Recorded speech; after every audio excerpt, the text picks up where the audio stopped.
우리에게 주시는 하나님의 말씀입니다. 구약 성경 예레미야 6장 16절에서 21절까지입니다.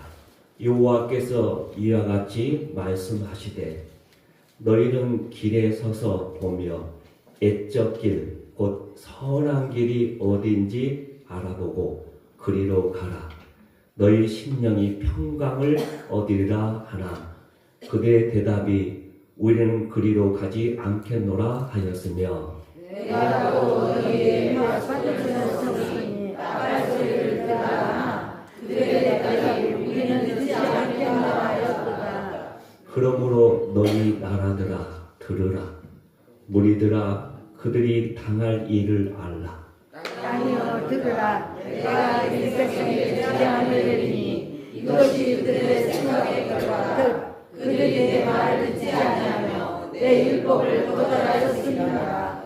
시바에서 유향과 먼 곳에서 향품을 내게로 가져옴은 어찌함이냐.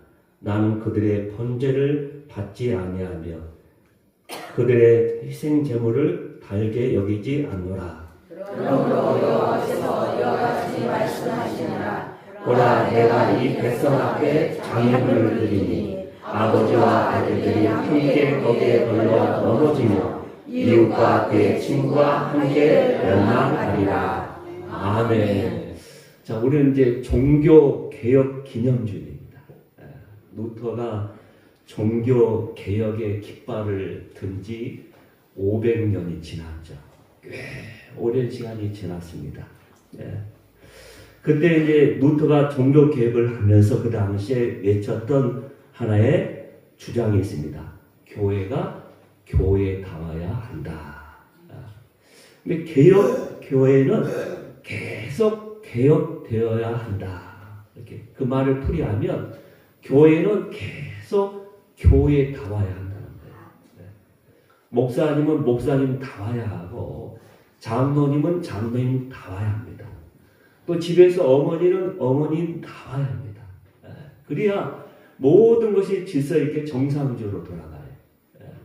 근데 자기의 자리를 잘 지키지 못하면, 그걸 유지하지 못하면 뭔가 삐그덕삐그덕 하면서 소리가 나고 시끄럽고 문제가 생겨요. 우리의 몸에도 항상 하나님께서 이미 건강하게 딱 창조하실 때 만드신 그 모습이 있습니다. 근데 그 모습을 계속 우리 몸은 유지하려고 해요. 그걸 가르쳐서 항상성이라고 합니다. 항상성. 항상 그대로 유지되는 것. 항상성이라고 하는데 그것이 깨지게 되면 그래서 우리의 호르몬이라든지 우리의 모든 분비라든지 우리 신경, 관절, 신경 모든 것들이 조화롭게 다 돼 있는데 이제 이게 하나라도 항상성이 딱 깨지게 되면 일정하게 유지하도록 다 돼 있거든요. 그래서 우리 몸에 산도도 그렇고 호르몬도 그렇고 다 수치가 있잖아요. 근데 이게 이제 깨지게 되면 그 다음부터 이제 문제가 생기게 되는 것이죠. 그래서 교회는 교회다워야 하는 거예요. 그런데 여전히 한국교회의 부정적인 모습을 여전히 그대로 반복되는 그 모습을 보면서 여전히 교회는 개혁되고 교회다워야 하는데 그렇지 못하고 있구나. 근데 종교 개혁을 했습니다. 개혁을 했는데 그 개혁한 다음에 교회는 거기에 머무르지 않고 계속 변화되고 또 변화돼야 하거든요. 그래서 실은 개혁보다는 변화가 더 어렵다라는 말이 있습니다. 한 번에 딱 하는 것은 어떻게 해볼 수 있는데 그다음 끊임없이 이 변화라는 것은 자기가 인내하면서 힘들지만은 계속 그걸 해 나가야 하잖아요. 그래서 어려운 거예요. 그래서 이렇게 그렇게 변화가 돼야 그 다음에 교회다운 교회가 되는 것이죠. 우리가 세상 속에서 말씀을 붙들고 변화가 없으면 우리는 그대로 있는 것 같은데 자꾸 퇴보하게 되고 썩게 되십니다. 똑같습니다. 이 땅에 있는 모든 자연 물질이 그렇고 인간도 마찬가지예요. 우리 육체도 마찬가지잖아요. 그래서 이제 물리학에서 하나의 단어가 있는데 엔트로피 법칙이라는 게 있습니다. 엔트로피 법칙이 뭐냐? 모든 물질 세계는 질서에서 무질서로, 그 다음에 불확실하게 자꾸 그걸 향하여 가게 된다는 거예요. 그러면서 그게 없어져. 그게 이제 엔트로피 법칙이거든요. 그래서 조금씩 그냥 그대로 있으면 좋겠는데 그대로 있는 거 하나도 없습니다. 조금씩 다 낡아지고 그 다음에 부패하고 썩어지고 계속 그렇게 하면서 없어지면 차차 점점 무질서하게 불확실하게 그 모든 것들이 흘러가게 되어 있습니다. 근데 결국 그래서 우리는 그대로 있는 게 결코 있을 수가 없다라는 것. 그렇기 때문에 우리는 항상 변화가 필요한 것이죠. 이러한 현실 앞에 주님의 말씀이 떠오르게 되죠. 누가복음 17장 21절에 보면 이렇게 말씀하셨습니다. 다 같이 한번 읽을까요? 노아가 방주에서 떠난 날까지 사람들이 먹고 마시고 장라들고 시가더니 홍수가 나서 그들을 다 멸망시켰습니다. 그들이 노아의 홍수가 방주에 들어가기까지 그들은 먹고 마시고 시집가고 장가하고 그냥 그대로 살고 자기 일상을 그냥 그대로 살면서 달려가고 있을 뿐이에요. 야, 무슨 홍수야. 사람들은 비웃으면서 야, 이대로가 좋아 하면서 결국 계속 달려가다가 결국 모두가 다 멸망당했다는 거예요. 그래서 주님께서 오늘 우리에게 그 말씀을 들려주고 있는 것입니다. 한때 우리는 코로나19라는 전 지구적인 멈춤 신호를 경험한 적이 있습니다. 모두가 다 멈출 수밖에 없었죠. 저는 그 멈춤의 시간이 단순한 코로나 팬데믹이 아니라 멸망으로 내어달리는 세상을 향해서 그 다음에 진정한 십자가의 정신과 복음을 잃어버린 채 세속화되어가는 교회를 향한 하나님의 외침이었다. 또 그렇게 생각을 해보는 것입니다. 그래서 진정한 하나님의 주신 그 엄중한 경고이자 스스로 돌아볼 수 있는 좋은 기회. 모든 것이 멈췄지만은 그것은 우리에게 경고이자 하나의 우리의 모든 삶을 체크하고 점검할 수 있는 기회였다고 생각합니다. 우리가 지금 여기서 살펴볼 오늘의 그 에레미야의 말씀은 바로 이 멈춤과 직결된 하나의 말씀이라고 생각이 됩니다. 하나님께서는 하나님의 마음에서 멀어져 자기 소견대로 질주하던 유다 백성들에게 주신 말씀이 오늘 본문의 말씀이거든요. 그래서 종교 개혁을 맡는 우리에게도 똑같이 적용되는 말씀이다라는 생각을 해보게 되는 것이죠. 자, 6장 16절을 다 같이 한번 읽어볼까요? 하나님은 어떤 말씀을 주셨는가? 16절 다 같이 있습니다. 너희는 길에 서서 오며 내적 일고 소망이 너희 여기 아니하라고 그리로 가라. 너희 심령이 평강을 얻으랴. 열심히 그냥 살고 집중하고 막 가고 있는데 그런 우리를 향해서 하나님은 뭐라고 말씀하시는가? 여기 보면 너희는 서서 보며 애적 길, 곧 선한 길이 어디인지 알아보고 그리로 가라. 자꾸 막 열심히 간다고 해서 중요한 것이 아니라 야, 너희가 가장 좋은 길, 가장 선한 길이 어디인지 알아보고 가야 하지 않느냐. 근데 너희는 알지도 못하면서 그렇게 살고 있다는 거예요. 열심히 달려가고 있다는 거예요. 뭘 위해서? 그 끝은 어디인데? 그걸 모른 채 가고 있다는 거예요. 그래서 오늘은 이 에레미야의 애침을 따라서 이 개혁과 회복으로 나가는 그 과정에 대해서 좀 깊이 생각을 해보고자 하는 것입니다. 오늘 말씀 보면 하나님의 첫 번째 명령이 주어집니다. 오늘 뭐 어떤 명령입니까? 가던 길을 멈추고 살펴봐라. 너희 지금 가던 길을 잠깐 멈추고 살펴보라는 거예요. 살펴보라. 오늘 16절 전반절을 보면 너희는 길에 서서 보며 그랬잖아요. 너희는 길에 서서 보며. 여기서 이제 서서라는 히브리 단어가 아마드라는 단어인데 굳게 서다, 주의 깊게 바라보다라는 뜻입니다. 이게 단순히 그냥 딱 멈춤 그런 정지가 아니라 거기에 서서 주의 깊게 한번 생각해 보라는 거예요. 주의 깊게. 그래서 너희의 방향을 한번 다시 재조정해 보라는 말씀이죠. 네. 그래서 하나님의 첫 번째 명령은 명확합니다. 가던 길을 멈춰서 살펴보라. 살펴보라. 지금 우리는 전 세계가 속도의 경쟁, 무한 경쟁 시대를 살고 있다고 봐야 합니다. 세상의 모든 흐름은 더 빠르게, 더 효과적으로, 효율적으로, 더 많이 하면서 열심히 무한 경쟁에 향하여 달려가고 있습니다. 예를 들어서 우리 제조 공장에서는 지금 이제 스마트 팩토리 해가지고 AI와 로봇을 통해서 물건을 만들어내고 또 만들어낸 물건도 자동으로 다 분류돼요. 그 다음에 출고도 다 자동으로 합니다. 그래서 그 모든 과정이 온스톱이야. 쫙. 옛날에 우리가 막 손으로 막 했던 시대가 아니야. AI와 로봇이 전체 자꾸 그런 공장들이 점점 더 많이 늘어나고 그걸 가리켜서 스마트 팩토리라고 합니다. 또 물류 관리와 배송 면에서는 더합니다. AI를 이용해서 창고 관리를 쭉 해 나가게 되고, 그러니까 배송도 다 자동으로 이루어집니다. 특별히 이제 신선식품에 대해서는 당일 배송을 놓고서 지금 막 경쟁하고 있거든요.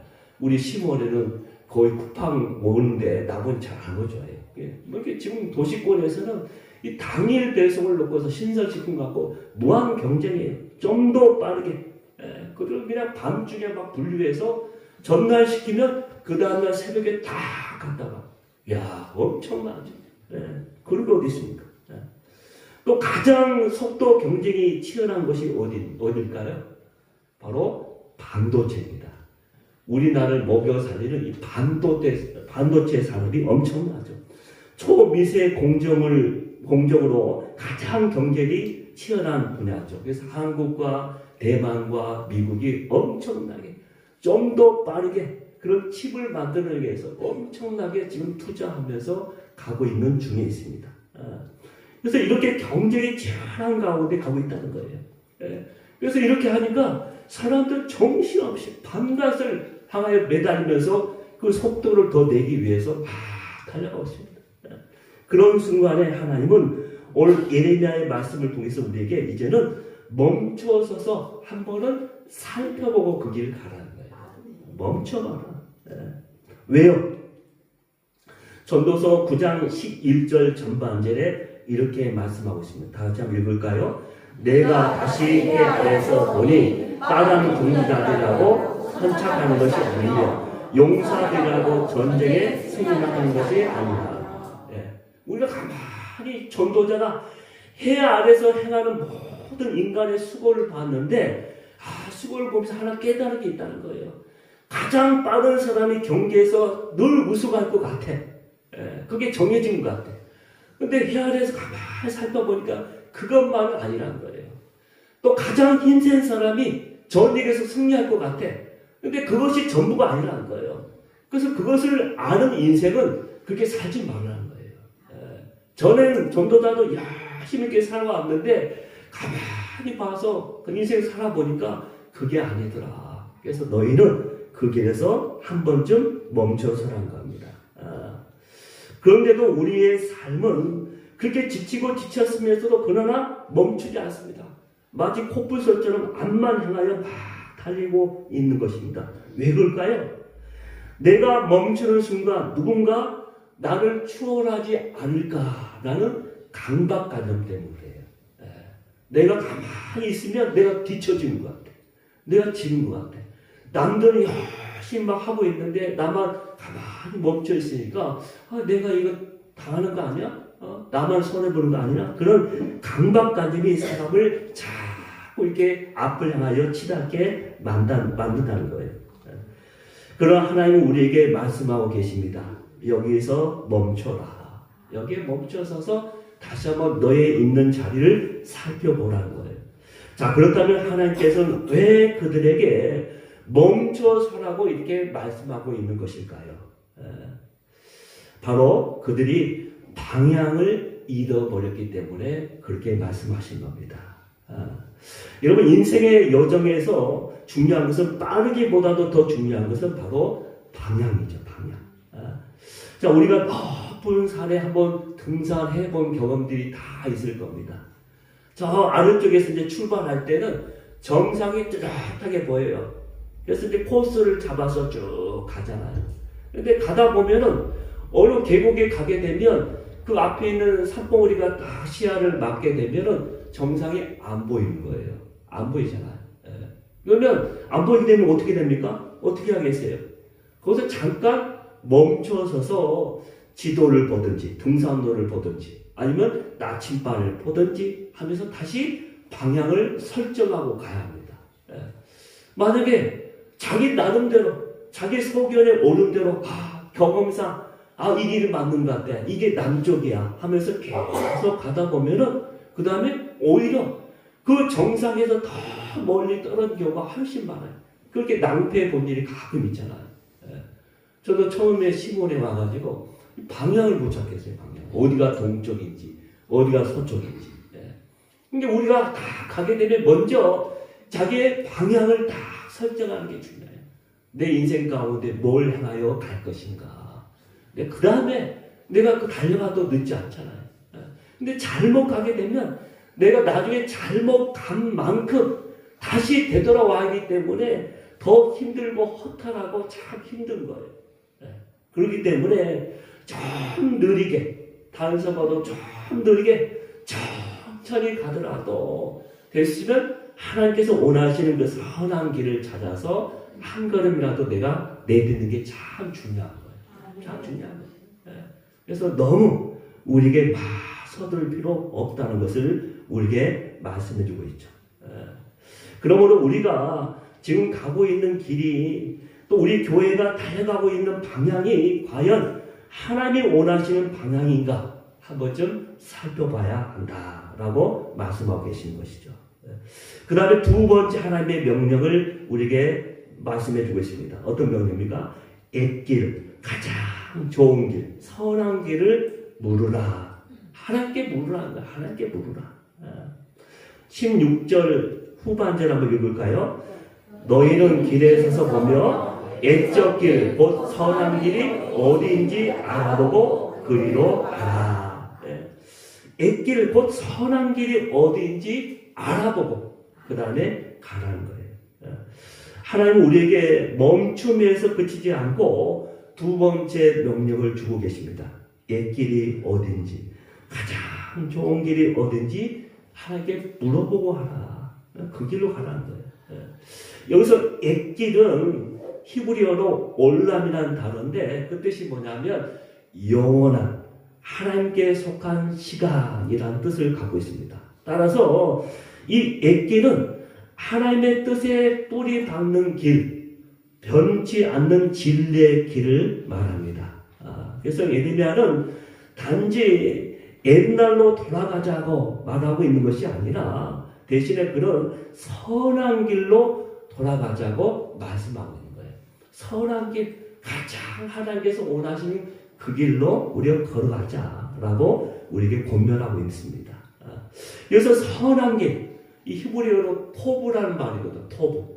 근데 이 토브라는 히브리 단어가 어디에 또 나오냐면 창세기 1장에 나와요. 창세기 1장. 창세기 1장 31절에 보면은 하나님께서 우주 모든 만물을 다 창조하신 다음에 마지막으로 다 그 창조물 다 보신 다음에 하나님이 하신 말씀이 있습니다.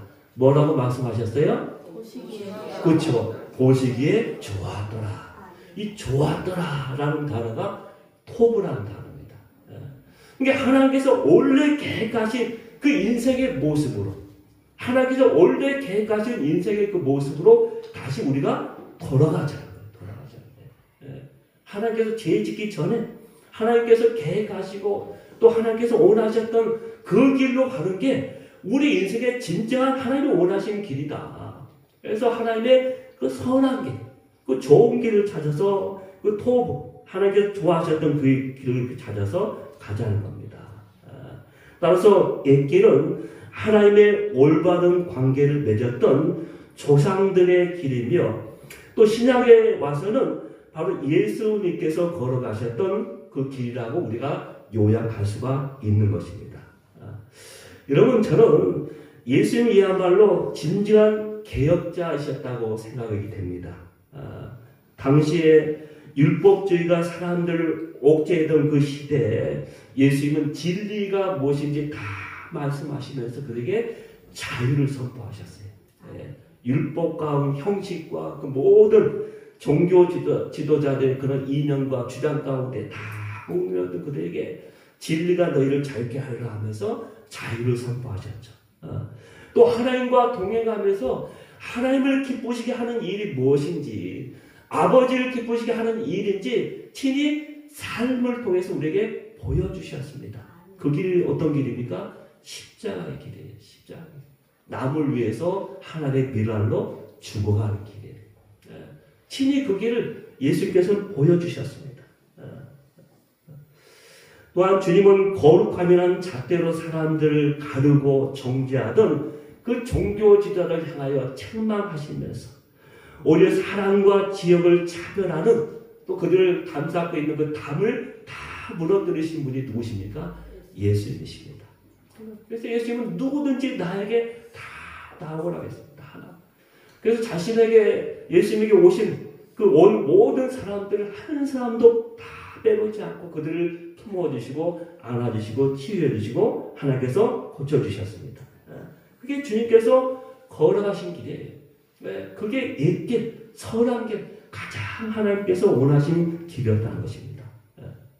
그런데 여러분, 이 옛길, 이 선한 길을 걷는다는 것은 결코 쉽지가 않다는 것을 우리는 알고 있습니다. 왜냐하면 자기 삶의 주도권을 하나님께 전적으로 다 올려드려야만 갈 수 있는 길이 이 길이기 때문인 것입니다. 그 사람은 원래 구부러진 존재거든요. 이미 꼬일 대로 꼬인 우리 존재입니다. 그래서 자신이 아닌 남을 위해서, 이웃을 위해서 살라는 하나님의 그 말씀은 그에게 들리지만은 그 말씀 참 자신에게 불편한 말씀이거든요. 불편한 말씀. 그래서 인간은 스스로 우리 본성상 그 말씀을 자꾸 거부하게 되어 있어요. 하나님의 말씀을 들으면 들을수록 내가 믿음 가운데 아멘 하면 순종하면서 가야 하는데 자꾸 하나님의 말씀 나에게 부담스럽고 불편해요. 차라리 그 말씀이 없으면 내가 하나님을 믿지 않으면 세상 가운데 세상 사람들 자유롭게 막 즐기면서 막 살고 그럴 것 같은데 나에게 하나님이 오셔서 내가 믿음을 가져서 또 말씀이 내 마음판에 다 새겨져 있기 때문에 꼼짝 못하게 돼 있어요. 그래서 우리는 그 길을 계속 가야 합니다. 가야 합니다. 그래서 예레미야 선지자도 하나님께 이 길을 걷다가 너무나 힘들다고 탄식하는 장면이 나옵니다. 예레미야도 하나님께서 말씀을 주셔서 저 듣지 않는 백성들을 향하여 이 저에게 불편한 말씀을 계속 전해야 하거든요. 차라리 전하고 싶지 않은데 전하지 않으면 자기의 가슴이 막 불타서 또 하나님의 명령을 받았으니까 전해야 하잖아요. 근데 전하는데 오히려 세상 가운데 조롱거리가 되는 거예요. 조롱거리, 수치당하고. 그러면 너무나 힘들다고 탄식하는 장면이 오늘 성경에 나옵니다. 20장 7절 한번 볼까요? 20장 7절 다 같이 한번 읽습니다. 여호와여 주께서 나를 권유하시고 내가 그 권유를 받았사오며 주께서 나보다 강하사 이기셨으므로 내가 조롱거리라 하니 사람마다 종일토록 나를 조롱하나이다. 사람들이 나를 조롱하는데 종일토록. 근데 왜 그러냐면 여기 보면 우리의 그냥 성경에는 그렇게 돼 있지만 새번역 성경으로 다시 이 본문 첫 부분을 봅니다. 첫 부분을 보면 한번 볼까요? 주님께서 나를 속이셨으므로 내가 주님께 속았나이다. 그래서 나를 권유하심으로 내가 그 권유를 받아싸우며 라는 그것을 새롭게 다시 쉽게 우리가 쉽게 풀이하면 그렇게 된다. 주님께서 나를 속였으므로 내가 주님께 속았습니다 라고 탄식했다는 거예요. 여러분 예레미야 선지자가 오죽했으면 이런 탄식을 하면서 하나님께 가고 있을까요? 그 상황을 우리가 마음으로 느낄 수가 있는 것이죠. 사람들이 듣고 싶어하는 말을 하는 것은 쉽습니다. 그러나 듣기 싫어하는 말을 하기는 참 어렵습니다. 그래서 하나님의 부르심을 받은 대부분의 사명자들, 그 선지자들 다 하나같이 대부분 처음에는 다 주저했습니다. 그 일을 받아들이기 힘들어했어요. 하지 못해서 그 길을 간 사람도 참 많습니다. 우리가 그렇게 위대한 일을 했던 모세도 처음에 그렇게 했고요. 여호수아도 그렇고 기도원도 그렇고 오늘 본문에 나오는 에레미야도 그렇게 했고 우리가 또 아는 다윗도 그랬습니다. 한결같이. 왜? 그 길을 가는 것이 만만치 않거든요. 종교개혁 당시에도 사람들은 타락한 중세 카톨릭 교회의 실상을 폭로했던 이 마르틴 루터를 향해서 사람들이 뭐라 했는지 아십니까? 주님의 포도밭을 허물은 멧돼지다라고 했어요. 그렇게 해서 막 비난했습니다. 루터가 분란을 일으켜서 사회 통합을 깨트린다고 하면서 막 루터를 책망했습니다. 결국 루터는 보름스에서 열린 제국의회에 소환되게 됩니다. 곧에서 지금까지 모든 발언과 신학적인 입장을 철회하라는 명령을 받게 됩니다. 거절할 경우는 목숨을 부지하기 어려운 상황이 된 것이죠. 고민에 빠진 루터는 며칠간의 말미를 달라고 합니다. 그래서 그는 고민을 합니다.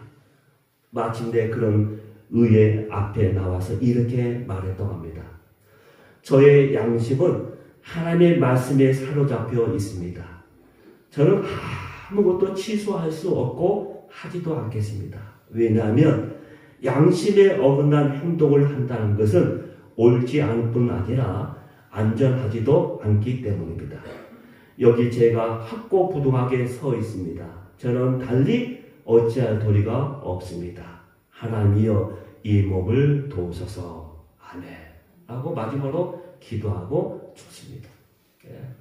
하나님의 말씀에 붙잡히게 되니까 자기도 어떻게 할 수가 없다는 거예요. 어떻게 할 수가 없다는 거예요. 이 정도로 루터는 철저하게 하나님 말씀에 붙들려서 순종하며 심지어 그 일 때문에 자기의 목숨이 다 내던져도 상같지 않겠다고 하면서 그 길을 갔던 것을 우리는 기억해야 합니다.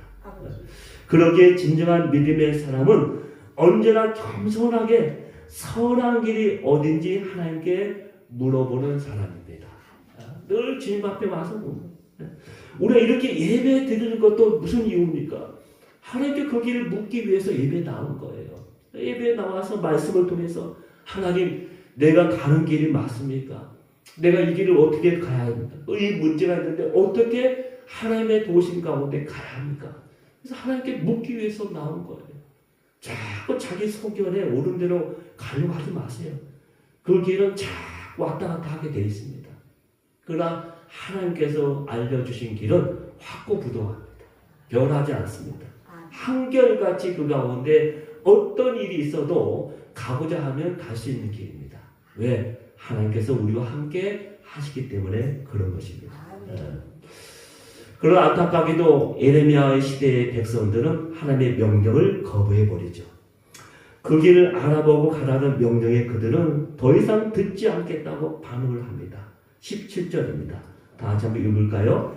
내가 또 너희 위에 파수꾼을 세웠으니 나팔 소리를 들으라 하나 그들의 대답이 우리는 듣지 않게 하라. 이거 보면 듣지 않겠습니다. 아주 다짐을 해요.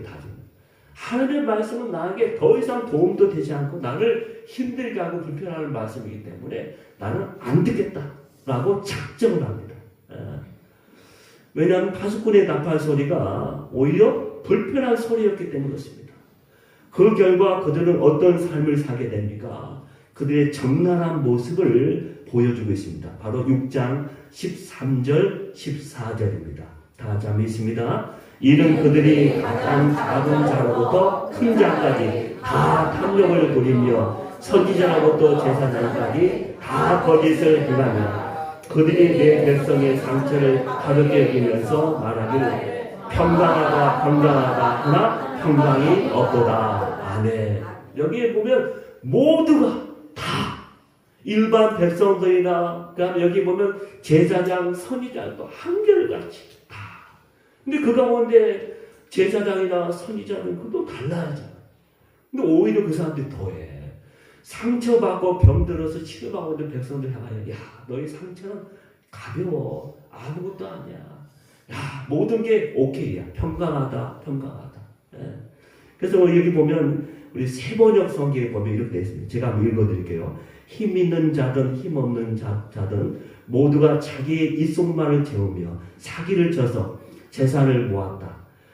예언자들과 제사장까지도 모두 한결같이 백성을 속였다.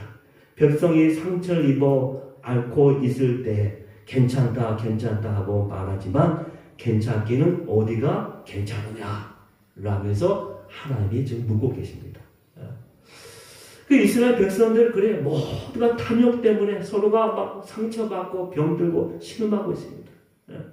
근데 선지자들 제사장들 백성들을 속이면서 괜찮다 하면서 오히려 거짓 평화를 외치고 있습니다. 이대로가 좋아. 잘 가고 있어.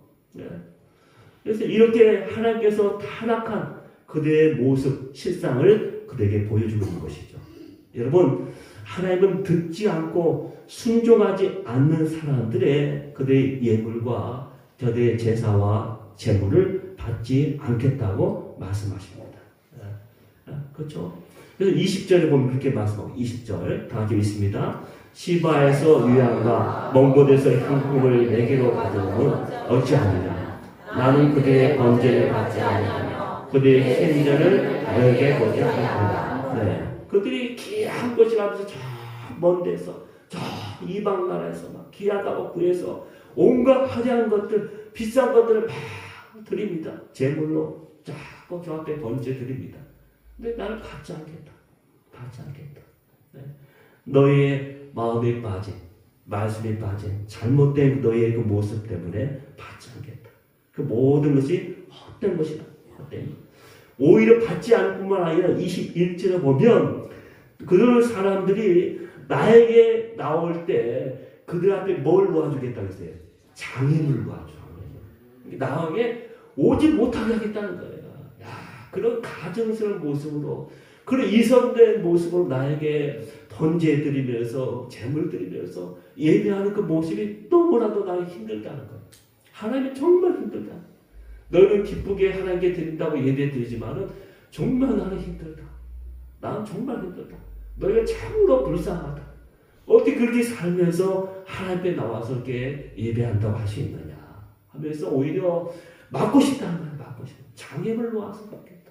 야, 이런 하나님의 모습을 보셨습니까? 지금까지 누구든지 다 나오라. 돈 없는 자도 오라. 가본 모든 사람, 상처나는 사람 다 오라고 했죠. 맞겠다는 말씀 안 하신 거예요. 그런데 하나님 오늘 이렇게까지 우리에게 예레미야에게 말씀하고 계시다는 거예요.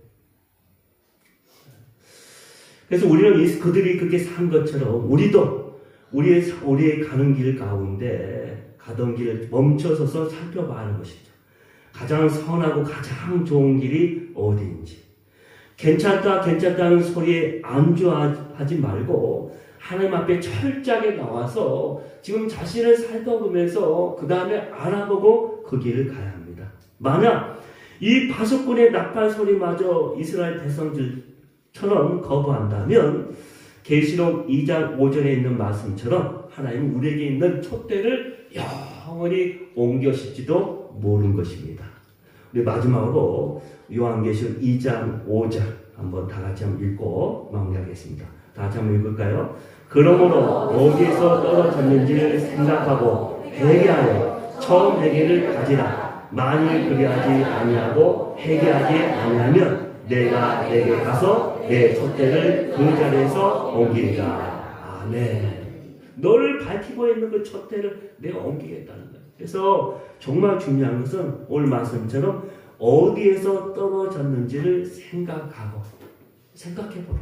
내가 어디서부터 잘못된 거지. 생각해보고 회개하고 처음의 행위를 가져라. 하나님이 너를 보면서 좋았더라 감탄하면서 너를 축복하며 나와 함께 인생길을 가자고 말씀하셨던 그 좋았던 그 모습을 기억하면서 다시 한번 여러분의 심령이 회복되어 하나님 앞에 한 걸음 기쁨으로 나아갈 수 있는 저와 여러분이 되기를 주의 이름으로 축원합니다.